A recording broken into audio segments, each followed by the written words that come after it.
استاذ یہ موجودہ کوئی پچھلے 2 مہینے میں نا ہم نے کوئی جنگی صورتحال دیکھی ہے، آن لائن ہی دیکھی ہے، ہمارا تو نہیں واسطہ پڑا اسے.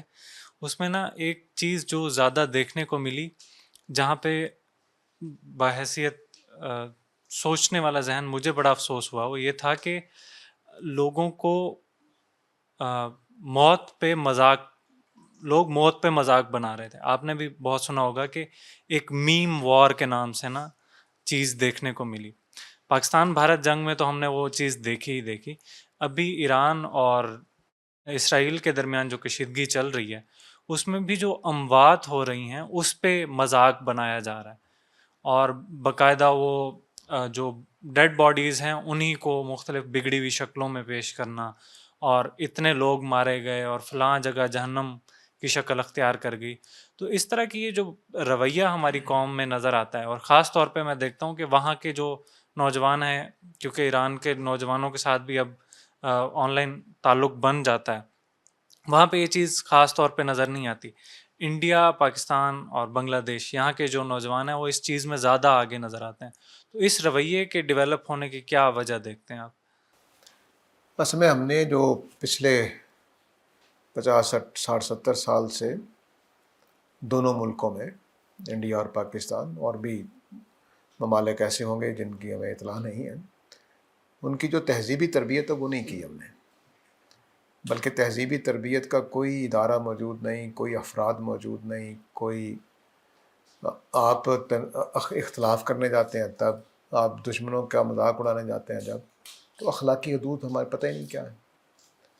کہ کسی کی لاش کا بے حرمتی کرنا، اس کا مذاق اڑانا، یہ کوئی اچھی بات کبھی بھی نہیں مانی جاتی رہی. تو ہمیں بھی اس میں احتیاط کرنی چاہیے.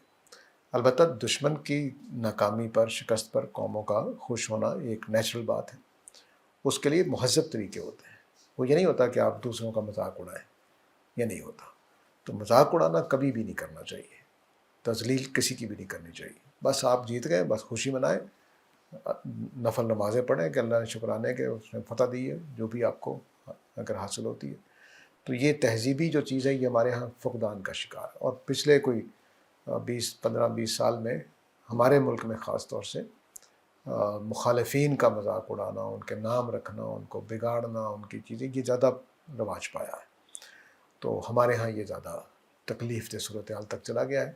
اس میں مسلمانوں کو بہت احتیاط کرنی چاہیے. ہم کسی کا بھی مذاق اڑانے والے نہیں ہوتے، کسی کی بھی تذلیل کرنے والے نہیں، کافروں کی بھی تذلیل نہیں کرتے.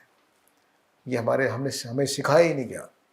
صرف اتنی بات کہیں گے کہ بھئی تم مجرم ہو، کافر ہو، تم ہدایت پہ آ جاؤ، یہ بغل، لیکن میں اس کی نماز کا مذاق اڑانا شروع کر دوں، میں اس کے دیوتاؤں کا مذاق اڑانا شروع کر دوں، اللہ نے روکا اس سے.